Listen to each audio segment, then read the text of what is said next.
second lecture, molecular techniques. I hope your CVP midterm went well, inshallah. And so I'm going to continue with this lecture. I added 2 or 3 checkpoints in which you can ask me anything if you have any questions. And I want you to keep something in mind, guys, that everything Hiba explained, I want you to remember them, especially the PCR, the Southern plotting, the probes, the primers, all of that, because I'm going to build on them. If the first half of this lecture is basically applications for these techniques, okay? But Bismillah, let's start. Okay.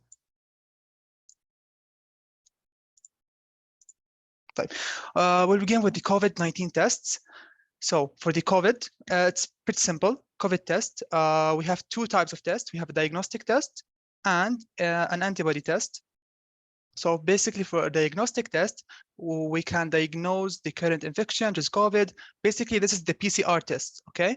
So we have 2 types. We have molecular and antigen tests. So in the molecular test, we detect the viral genetic material, okay? And then we apply the PCR, and then we can detect the COVID.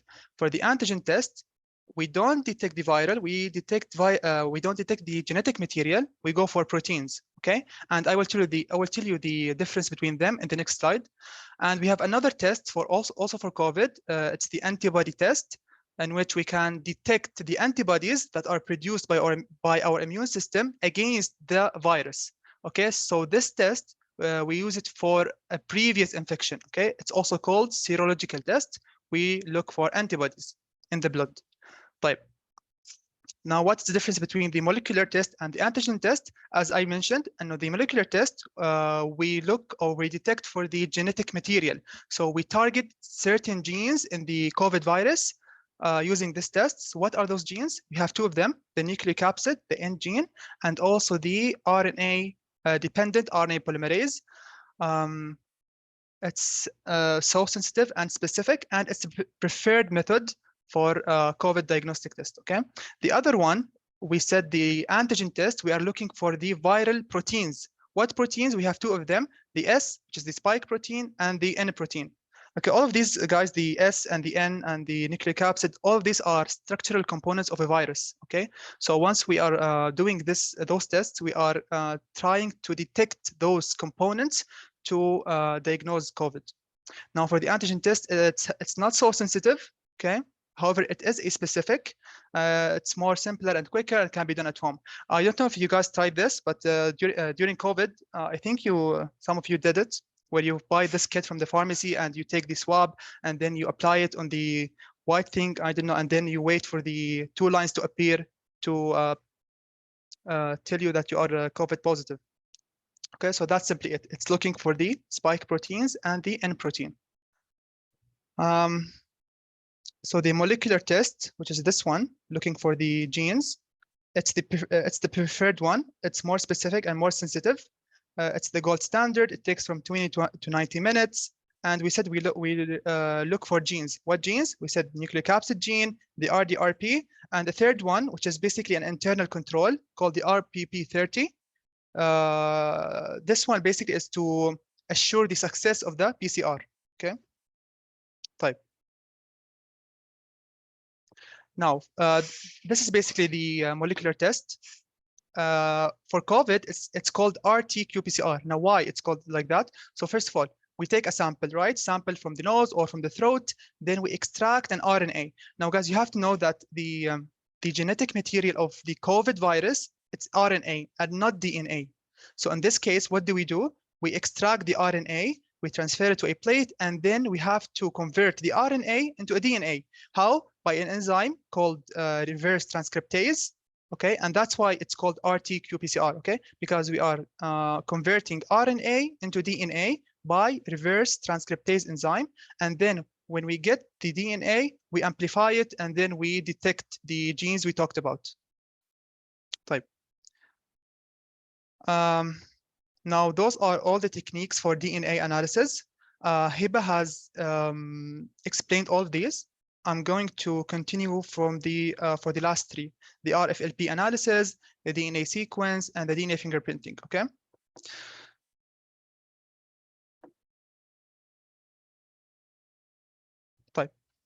Now, where can we use PCR, or how can we use PCR to detect genetic diseases? We have two types here. PCR, we can use PCR to detect prenatal genetic diagnosis and pre-implantation genetic diseases. So what does prenatal mean? Prenatal means before birth. So we are trying to detect any genetic mutation that will lead to a genetic disease by using a PCR. How? So we use it for prenatal diagnosis. Prenatal means before birth, okay? So how can we do this? We basically take a sample from the chorionic villi at about 10 weeks of gestation, and then we can take two samples, either a chorionic villi or a sample from the amniotic fluid. Okay, a chorionic villi sample at 10 weeks and the amniotic fluid sample at 16 weeks. And then we can take the fetal cells, we extract the DNA, then we amplify it and analyze it through PCR. And that's how we can know if this fetus will have a genetic mutation or he will be healthy. Okay, another way we can use PCR is the pre-implantation. Pre-implantation, we can know if someone or the embryo, if we can know if the embryo will have a genetic mutation or not. How? So we can detect genetic diseases even before pregnancy. How? What they do is something called in vitro fertilization. So in vitro means in the lab. What they do is they bring an egg and a sperm, they allow fertilization, and they wait for the embryo to grow. And when it grows into 8 or 16 cell stage, what they do is they will take 1 or 2 cells, they will extract the DNA, they will amplify it, and then perform PCR.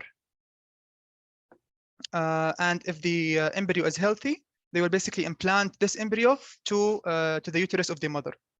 Okay, so again, this is applications of PCR in which we can detect genetic mutations through prenatal diagnosis or pre-implantation genetic diagnosis. Right. Another example, another application for PCR is for the diagnosis of cystic fibrosis. Now, what is cystic fibrosis? Again, it is a genetic mutation, genetic disease in which there is a deletion in the phenylalanine amino acid. So here, do you see here the normal gene? Here's the normal gene. It's called the CFTR. Okay, this is the normal, and this is the mutant. We said the mutant one has a deletion in the phenylalanine, right? So do you see here the 63 base pairs, 60 base pairs? So this is the normal one, in which it has 63 base pairs. The mutant gene will have only 60. Why? Because there is a deletion of phenylalanine that will cause the cystic fibrosis. How can we detect it? We perform PCR and then followed by electrophoresis. So let's see the first one, the first individual here. He is homozygote normal. Now, what does homozygote mean? It means that he has 2 copies of the gene normal. So if you can see here, he has both copies, which has 63 base pairs. So he is normal, okay? He is homozygote normal, so he does not have cystic fibrosis. And for the next one, he has, if you see the bands here, he has 1 copy, which is normal, and the other copy is mutant. So in this case, he is a carrier. He is, it's called heterozygote mutant, which is a carrier. Heterozygote means he has 1 copy of the gene normal, and the other copy is a mutant. For the third one, for example, he has homozygote mutant. Again, homozygote means he has similar alleles of a certain gene. So this one has both copies of the gene, this one, which is a mutant, okay? Which has a 60 base pairs, okay? And that's how we can detect cystic fibrosis using a PCR followed by electrophoresis, gel electrophoresis. And as Hiba explained, you know that the shorter band will travel faster on the gel, right? And that's why the mutant one is here, which has 60 base pairs. Right. Also, another applications for PCR. Now we're going to a concept which is polymorphisms. First of all, what is polymorphism? Polymorphism basically is genetic variation. Genetic variation. So why do we use it? Why do we want to detect it? Why? Basically because some of the polymorphisms are associated with diseases. Okay, and that's why we should detect them. Well, how? By using PCR. So we have two types of polymorphisms. First one is the SMP, stands for single nucleotide polymorphism. The other one is STR. I will explain it later. Now let's focus on this one. The first one, the SNP, the single nucleotide polymorphism. We said basically polymorphism means genetic variation. Like if you focus here, okay, if you compare both genetic sequence between individual 1 and 2, you will see that it's all the same except one nucleotide. So this is considered an SMP, okay, or single nucleotide polymorphism. The other one I will explain later, okay? So let's take an example. Or first, what is SMP? As I said, it's a variation in the DNA, okay? And this variation should be at least in 1% of the population in order to consider it a polymorphism. And it's the SNPs are the most common. There are 15 million SNPs, and some of them, as I said, associated with diseases. And that's why we are interested in detecting them. So that's why SNPs cause diseases, because some of them, what they do is they can remove or add a restriction site in which a restriction enzyme, which is the endonuclease, will come and cut. I think Hibad explained this restriction endonuclease. Okay, guys, I think you know this. So, as I said, why SNPs can cause disease? Why do we want to detect them? Is because we want, or because they remove or add a restriction site. And this restriction site or a restriction endonuclease will come and cut in that site. Okay, and this can alter the gene and therefore cause diseases. So this subset of SNPs that add or remove a restriction site is also called RSPs or RFLP. So they give rise to a restriction fragments of different sizes, then separated by electrophoresis. And how can we detect those? Either by Southern blotting or by PCR-RFLP. Okay. Type. Now this is an example of a PCR-RFLP, okay, in which we can detect phenylketonuria. Phenylketonuria, another genetic mutation. I think you will take it in the amino acid lectures. So basically, phenylketonuria is a genetic disease in which there is deficiency of phenylalanine hydroxylase. Yep. So this seems complicated, right? Just focus on me. Inshallah, I will make it easier. So basically, we said we want now to detect phenylketonuria, right? Type. Look here first. Here we have the normal gene, and here we have the mutant gene. The normal PAH. PAH stands for phenylalanine hydroxylase. Okay, this is the normal one. So this gene will produce the PAH enzyme that will degrade phenylalanine. Okay. So this normal gene, do you see those black arrows? Those are the restriction sites in which an endonuclease will come and cut here. Okay, this is the normal one. And the one here, it's the mutant one. Now, do you see here that there is an additional black arrow? Why is that? Basically, just because there is a polymorphism, a single nucleotide polymorphism, in which an additional restriction site is added, and it will cause a restriction enzyme, endonuclease, to come and cut here. So you will expect that the mutant gene to be smaller than the normal gene, right? Yeah, that's it. That's basically it. I mean, there is the polymorphism, a single nucleotide polymorphism, in which it caused an additional restriction site to be added here. Okay, but let's take this example of a parents that are carriers for phenylketonuria. How they are carriers? Because they have one copy normal and the other copy is a mutant. So I take the, do you see the A fragment? This is the normal one, and the B fragment is the mutant one. Type. So those parents are carriers for phenylketonuria. Type. Let's the first child, as you can see in the gel, you can see that this one has both copies normal. Okay, he has both copies of the gene, or both copies of the normal gene. So he doesn't have phenylketonuria. The second child, he is positive for phenylketonuria. Why? Because he has both copies of the gene of the mutant gene. Okay, which is this one. The third one is a carrier, just like the parents, because he has one copy normal and the other copy is mutant. The last one, do you see this diamond shape? This means this is an embryo. Now, how did they know that this embryo is affected?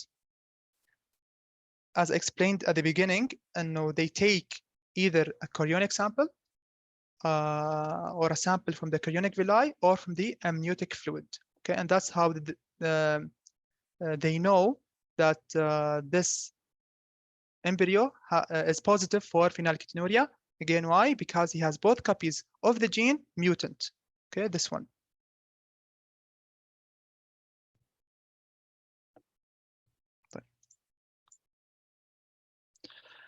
Another example, sickle cell anemia. So how can we detect sickle cell anemia using PCR? So sickle cell anemia, again, is a genetic disease in which there is a substitution of glutamate by valine. So if you can see, the HbA is the normal gene of beta globin. Okay, the beta globin gene. This is the normal one. And if there's substitution of glutamate by valine, it will cause the sickle cell anemia. So here's the HbS, which is the mutant gene. Now, why did this happen? Basically because of a polymorphism. As you can see, just a single nucleotide substitution caused glutamate to be substituted by valine. And that's what caused sickle cell anemia. Type. Let's see the example here. So here's the beta globin gene. The normal gene, the beta globin, okay, the normal beta globin gene usually has a restriction site here. Okay, do you see this this arrow? This restriction site should be here. Now, in the case of the mutant gene, this restriction site will be removed. Okay, so if, let's say this is normal, so this restriction site must be here, right? So the endonucleases, the enzymes, will come and cut right here and right here. So here is the normal one, the beta A, which has 1.15 kilobases. This is the normal one, okay? So when this mutation occurs, when this polymorphism, single nucleotide polymorphism occurs, what will happen is this restriction site will be removed, okay? And this will result in the endonucleases to cut from here and right here. So you would expect that the mutant gene will have a larger fragment, right? This one, the beta S. And so how can we interpret this and check if someone has sickle cell or not? So see here, okay? Here's the beta S, the sickled one, which is larger, and here's the beta A, which is normal. If you see the first individual, he has AA. So he has both copies of the beta globin gene normal. So he is negative for sickle cell. He doesn't have sickle cell anemia. How did we know? Because he has both copies normal, beta A, so normal. And since it's the smaller fragment, it will travel faster here on the gel, right? Type the second individual, which has SS, he has both copies mutant, okay? So since he has both copies of the beta globin gene mutant, it's the larger one, this one. So he is positive for sickle cell anemia. The third one is a carrier. Why? Because he has one copy of the gene normal. Oh, sorry, this is the mutant, the beta S, and the other copy normal. So he is a carrier for sickle cell anemia. And so basically those are the applications in which we can use PCR to detect genetic diseases. Okay, so the first checkpoint. Does anyone have any questions?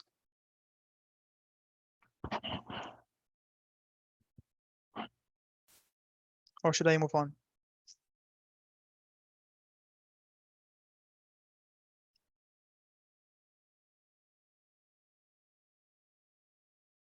All right, okay. طيب.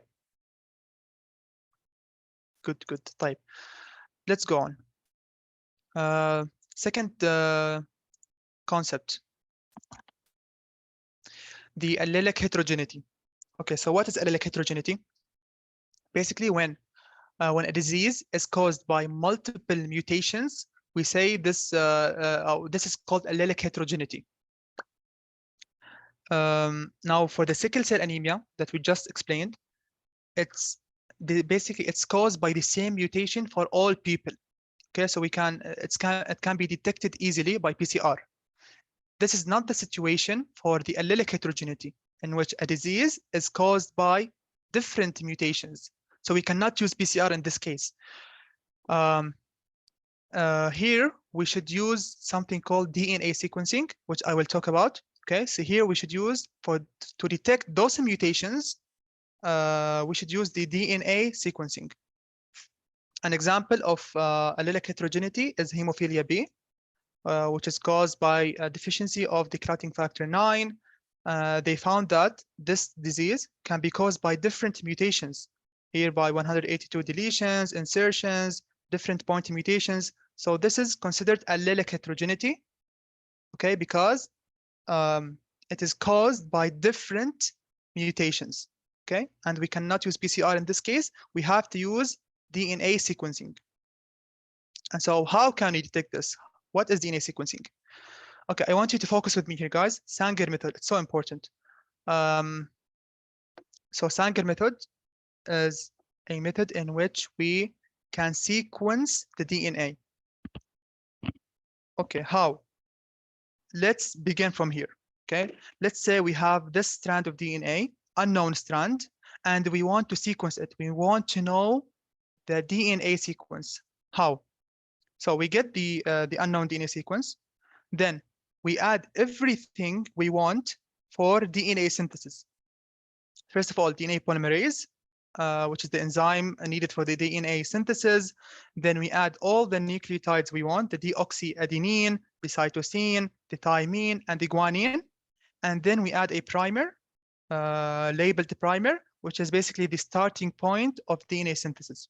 Now, after we add those, now DNA synthesis will start, right? Then we separate the sequence into 4 tubes, and in each tube we add dideoxy.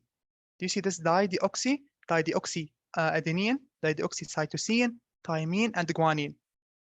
Okay, I will go to the next slide to explain for you guys what is this dideoxy, because this is the most important step in this method. So just a review for the DNA structure. Now, in the DNA elongation, the DNA synthesis, we must have a phosphodiester bond.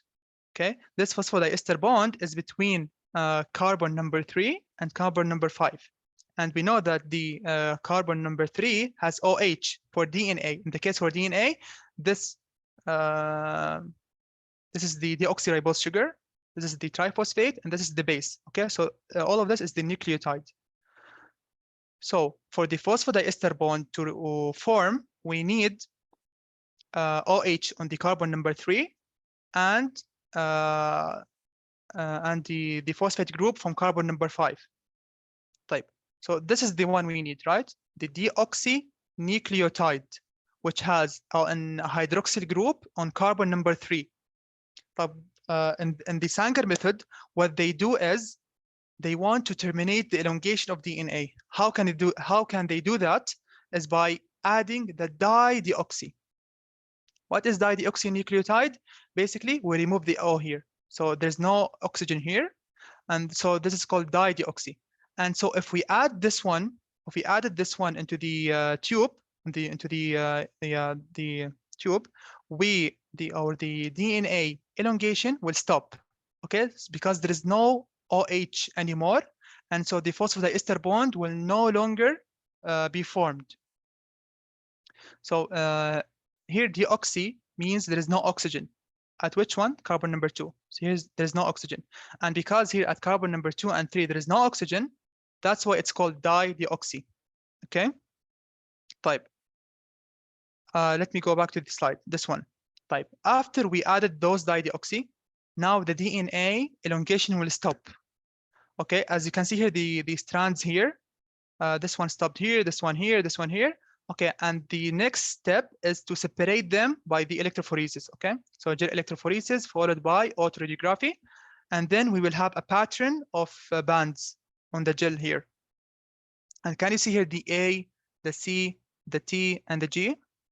So what you have to do is just read the bands, read this pattern. And so here, for example, this band's is telling us that this one is C, cytosine. So we write C here. And then we have G, guanine. Okay. The next one is AA, so AA, and then G, and then T, C, A, G. And then we can know the sequence of the DNA. Okay. And from this sequence, we can know the template strand, which is this one. Remember that this one at the beginning, we don't know the sequence for it. Okay. So how can we know it? After we got this, we can know the template strand, which is this one, basically by the rule of complementarity, or the Chargaff rule, in which G equals C and A equals T. And that's how we can know the DNA sequence. That's basically Sanger method. Again, why do we use it? To detect allelic heterogeneity. What is allelic heterogeneity? Basically, when a disease is caused by multiple mutations. So this is everything I explained.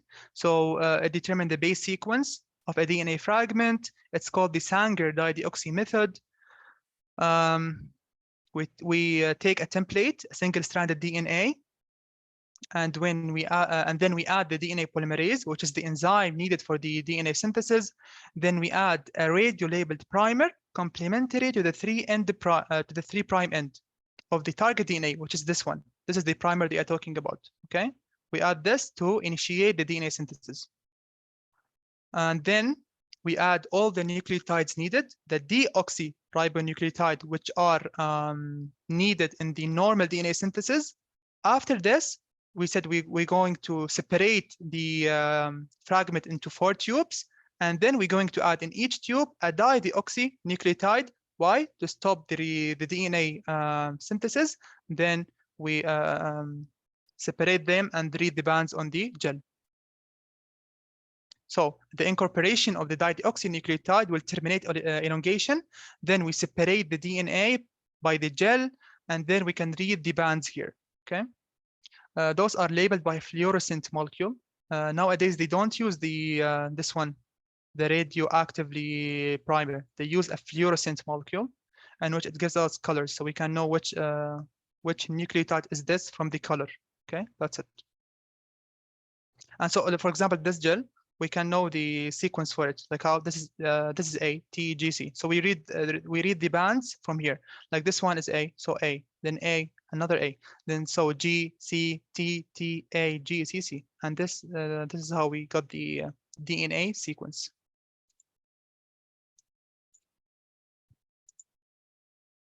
Type this is the same thing here. Automated Sanger sequencing.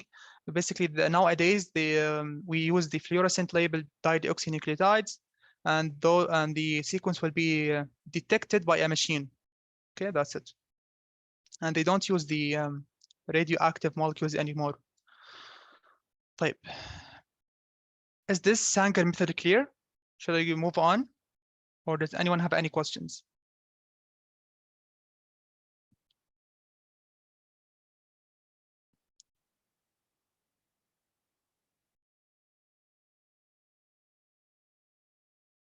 Okay, great.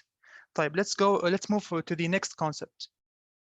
Now, we talked about the single nucleotide polymorphism, which is the first type of polymorphism. And we talked about the diseases related, the applications, the examples.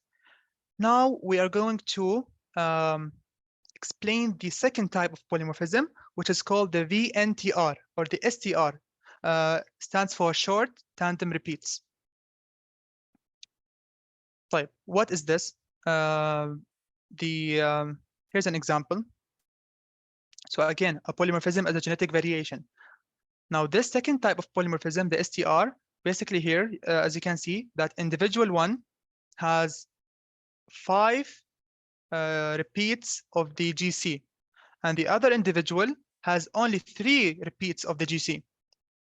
And so why do we use this STR? Basically to distinguish between individuals, because every individual has a unique STRs. Okay. So VNTR stands for the variable numbers of tandem repeats. Why do we use it? To distinguish between individuals. Where do we use it? In the crime scenes, and also in the paternity testing, in which we want to know if 2 individuals are related. Okay. So basically, this is called DNA fingerprinting.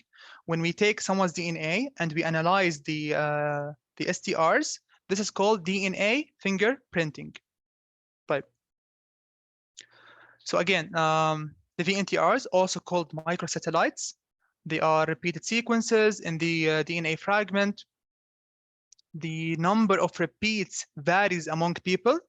This is an example in which one individual has only 4 copies or 4 repeats of AGTC, and the other one has 5 copies of the AGTC. Okay, so they varies among people. How can we detect those? How can we study them? Either by Southern blotting or by PCR. Type. So this is an example of DNA fingerprinting. So what they do is they take a sample from either a hair or a blood. Then they basically take the DNA and analyze the STRs, or the short tandem repeats. Okay, so here's the this is called the DNA fingerprinting. Okay, so let's take an example. Let's say in the crime scene, okay, they took a hair of someone, they analyzed his microsatellites, or the STRs, and then they want to know which suspect is the criminal. And then they analyzed the microsatellites for each one, and so they found that the suspect 2 is the criminal. How? Basically, they analyzed his microsatellites, and basically because it showed that he has the same exact pattern of microsatellites from the sample we found in the crime scene, that's how they knew he is the criminal. Okay, this is only because of the microsatellites, or the short tandem repeats.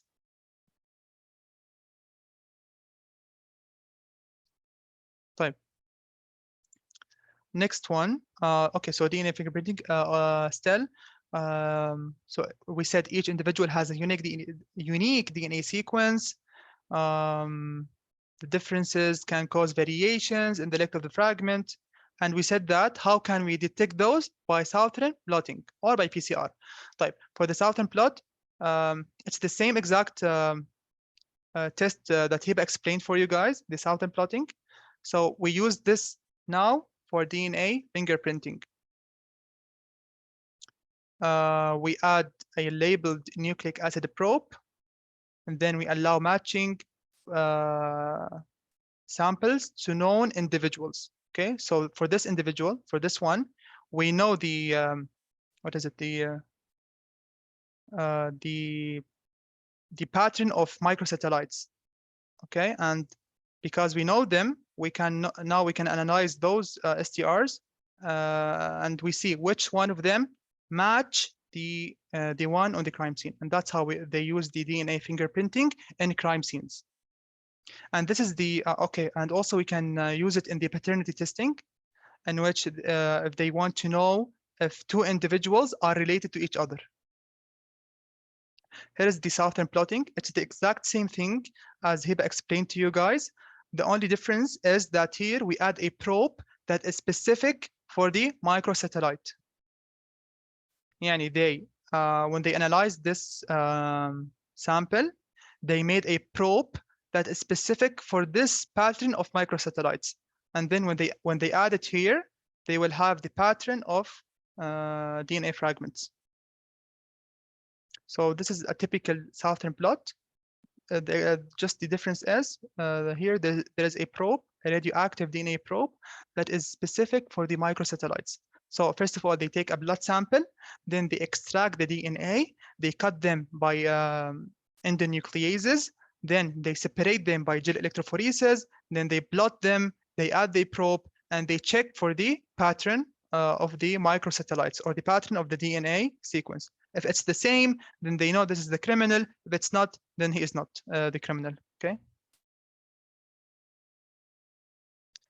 Okay, checkpoint. So does anyone have any questions, guys?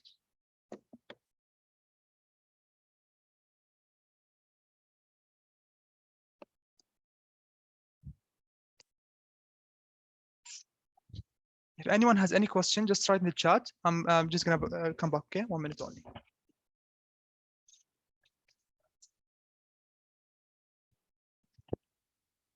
Okay. Okay, great. Right, let's move on.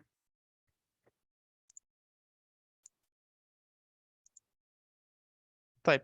Now another concept, another test, another technique called microarrays.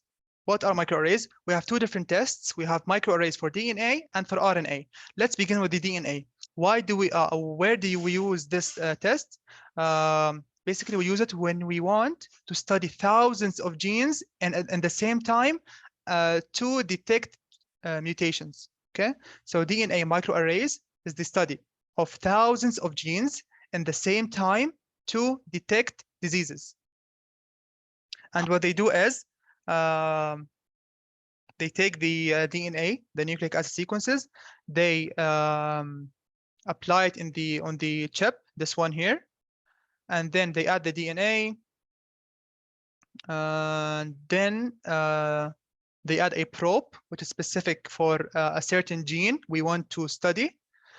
And then we can detect the SNPs, for example. We can detect any mutation, for example, SNPs. So this is basically DNA sequence. The key word here is just we use this when we want to study thousands of genes at the same time to detect diseases. And the second type, which is the RNA microarray, this is an RNA microarray. Where do we use this? We use RNA microarrays to compare the gene expression between two cells. Okay, so let me clarify. So let's say here in the example here, we have a normal cell and a cancer cell, and we are interested in studying the gene expression of those cells. So what we are trying to do is we want to know what genes are more expressed in the normal cell compared to the cancer and vice versa. We want to know which genes are expressed in the cancer cell compared with the normal cell. Okay, so the keyword for RNA microarray is to study the gene expression between two cells. How?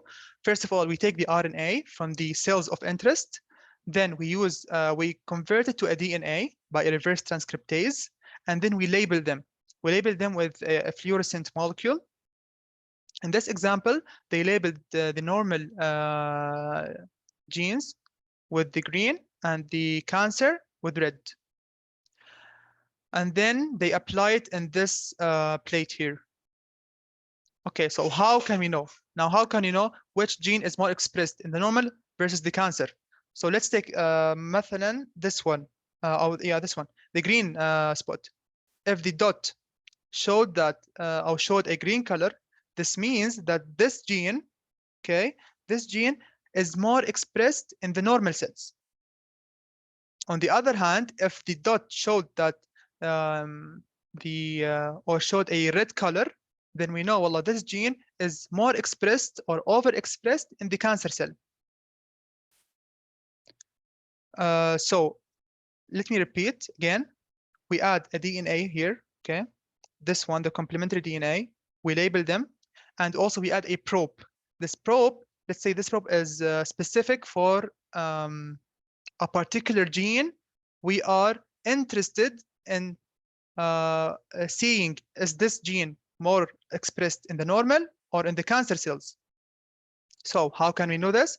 basically, if the dot showed a green color, this gene is more expressed in the normal one. Like if the dot showed a red color, like this one, for example, then this gene is expressed in the cancer cells. But if it showed a yellow color, this means that this gene is expressed in both, because green and red will give yellow. So this means that the gene here is expressed in both normal and the cancer. And this is basically the RNA microarray. So again, the key sentences you need to keep in mind: DNA microarray, we use it when we want to study thousands of genes at the same time to detect diseases. And the other type, the RNA microarray, when we want to compare, or we want to study the gene expression between two cells. Okay, now we are done with DNA. We are done with all the DNA analysis tests. We mentioned only one mRNA technique, which is the RNA microarray. And okay, so now we are done with DNA. Now let's move to RNA. How can we analyze mRNA? By a test called Northern blots. Okay, this is the only test, and the microarray you need to know about mRNA. So how can we analyze mRNA? By using the Northern blot. What is Northern blot? Basically, it's the exact same thing of Southern blot, except that the sample is mRNA. Okay, so the same steps, nothing new. Just know that the Northern blot is for RNA and the Southern is for DNA. Okay, and other than that, it's all the same things. Type. Last part, the protein analysis. We have two tests for the protein analysis: the Western blots and the ELISA. Type. We use those tests basically to analyze proteins. Now we are done with DNA, we are done with RNA. Now we are going to proteins. What are the two tests for proteins? Western blot and ELISA. Now ELISA is used more of like a screening tool, and then to confirm, we use the Western blot. So for example, if someone has an HIV disease, first of all, we use an ELISA, and if the ELISA is positive, we use a confirmation test, which is in this case a Western blot. I will explain this in the upcoming slides. So first of all, the Western blotting, it's for the analysis of proteins. Okay, it studies proteins. It's also called immunoblots. It's also the same as the Southern and the Western, not the Western, the Southern and the Northern, except that the probe here is a labeled antibody directed against the protein, which is the antigen. Now let me explain this. Type. This is the antigen antibody reaction. Okay, so when we want to study a protein, there is something called the antigen antibody reaction. Okay, so an antigen is a molecule that induces production of antibodies. Okay, let's say مثلا HIV antigen. This antigen, when it enters the body, it will activate the immune system to produce antibodies. And now those antibodies produced by the immune system, they will basically attack the antigens, or bind with the antigens to inactivate them. Okay, so they help defend against the antigens. Okay, so the difference here of Western blotting is that the probe is a labeled antibody. This antibody will go and bind with the antigen to inactivate it, and so this produces a band at the location of the protein. Okay, so we are checking, is this antigen present or not? Type. Now for ELISA. ELISA stands for enzyme linked immunosorbent assay. So focus with me here in this image. So what is ELISA? Again, it's for protein analysis. How? Let's begin here. First of all, we add an antibody into this plate. Okay, we add this antibody. Then we add the sample, which is usually the patient serum. This sample contains the antigen. Okay, so if the sample we added contains the antigen. This antigen will bind with the antibody, okay? And after this, we add a second antibody, this one. Now this antibody contains two things, biotin and an enzyme.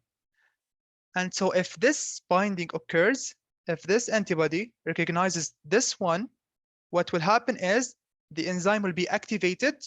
And if this enzyme is activated, it will produce a color change or a signal to that can be detected by the machine. And so if this signal is produced or the color change is produced, then we know, well, this patient has the antigen, okay, or has the protein.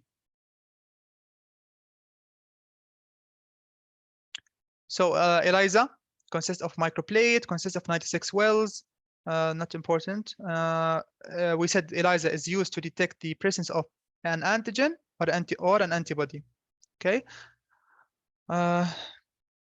Okay, so let's take here an example. When we want to test someone for HIV, okay, by ELISA and Western blots, okay? We said those are the two techniques used for protein analysis. Type. We said that ELISA is more of a screening tool. We cannot confirm that someone has HIV using only ELISA. So when ELISA is positive, you have to confirm the diagnosis by using Western blot, okay? Because sometimes you may have a false positive by ELISA, okay? So someone here, patient 2, is positive for ELISA. However, he is negative for Western blot, so he does not have HIV. Type now, for the Western blot confirmation test, what we do is basically, so this is the Western blot type. First of all, we have the HIV antigen, the HIV protein. It's separated by the gel electrophoresis. Then we plot it into the membrane.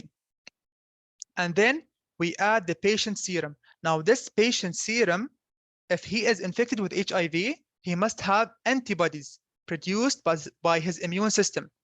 And so after we added this, the patient serum, if there is antibodies against HIV, those antibodies will bind with the HIV protein or the HIV antigen. So we will have antigen-antibody binding, okay? And the last step, we add a labeled, so we label an antibody, another antibody, okay, a second one, we label an antibody, and then we added. Why? Because we want to know if this binding occurred or not. Okay, so we add a labeled antibody to indicate a presence of the antibody antigen binding. And this Western blot is highly specific. So a positive result indicate HIV infection. Here's the procedure. It's the same as the Southern also. However, I said the difference is here we are studying proteins, not DNA, not RNA. So do you see the labeled antibodies here? Now this labeled antibodies, this can detect the antibody produced by the HIV antigen.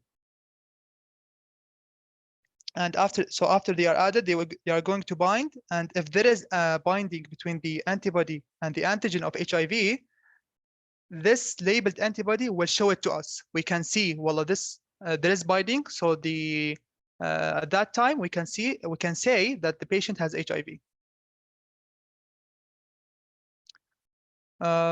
This is the it's only a review. This was the last one, guys. Do you have any questions? Because I'm almost done. Does anyone have any questions about the protein analysis, the Western blot, and the ELISA?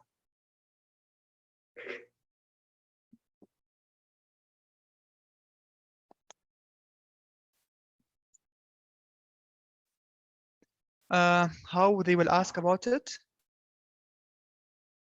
I'm not sure, Salaha. Look, I added some questions at the end. Let me see if I have questions about the protein analysis. Other than that, you can check the past papers because I really don't remember the questions that they were given to us for those lectures. If I found some questions, I will add them and I will send it. But I added some questions at the end. I will see if they are related to this concept. Okay.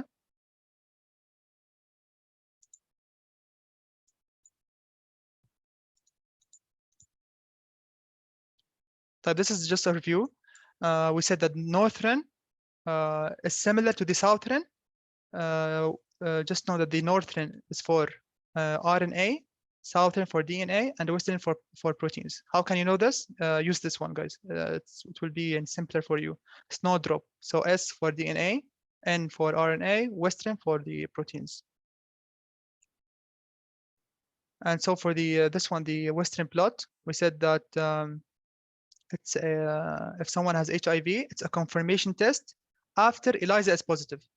So why do we use ELISA here before western? Because it's more easier and more simpler, more cheaper, less steps. That's why we use ELISA. If it's positive, then we confirm the disease by the western blot. Type. Let's solve questions. This one. Let's read it, and I will highlight keywords, and you have to answer, guys. Okay. So let's read this. A DNA fragment is added to 4 different tubes along with the DNA polymerase. Okay, so we have the enzyme for DNA synthesis. Then we have a radio-labeled primer in order to initiate the DNA synthesis, and the 4 nucleotides. Then each tube also contains one of the 4 bases as dideoxy. Okay, this is a keyword. Now the 4 tubes are then run on electrophoresis gel and visualized by autoradiography. Which of the following lab technique does this describe?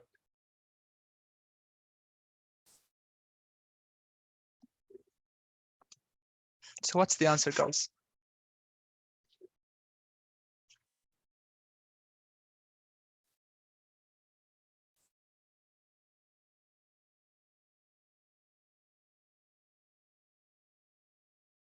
Okay, so this one is the sequencing. How did I know? So here, just look at the keywords. Like they added first everything they needed for DNA elongation, and then they added the dideoxy. Okay, so this is a keyword because when do we use this? During DNA sequencing, we said. So the answer is D. This is the Sanger method. Okay. Next one. Okay, 2 point. No. Type. Question 2. An oncologist would like to determine the global patterns of gene expression. Okay, so this is a keyword. He wants to determine the patterns of gene expression in 2 different types of tumor cells. So so he is going to study the gene expression between 2 cells in order to develop the most appropriate form of chemotherapy for each patient. Which of the following techniques would be the most appropriate for this purpose? Exactly, microarray. Is it RNA or DNA microarray? Exactly, good. Okay, so it's an RNA microarray because we are studying or we are comparing the gene expression between 2 cells. Right.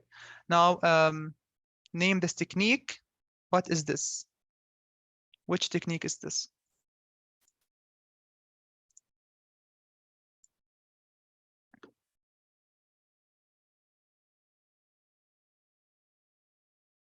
It's really simple. So let me help you. This one is, so you can see here a protein, and this protein is, or the antigen is detected by an antibody, a primary antibody, and then a labeled antibody. So since it's a protein, then this is Western blotting, okay? Because Western blotting is the one related to the proteins, okay? Now, which method is used to detect RNA only and can be used to measure differences in level of specific mRNA in different tissues? This is a simple one. So RNA, which one? ELISA, of course, it's not for RNA, neither this. What was it? The snowdrop, so RNA4. N, so it's northern plot, right? Yes, it is. Exactly. Okay, I'm done here. I added some tables, summary tables here for the whole 3 lectures. Those tables are made by Shahad, a colleague in 2nd year. So check them, guys. Okay, they are really helpful.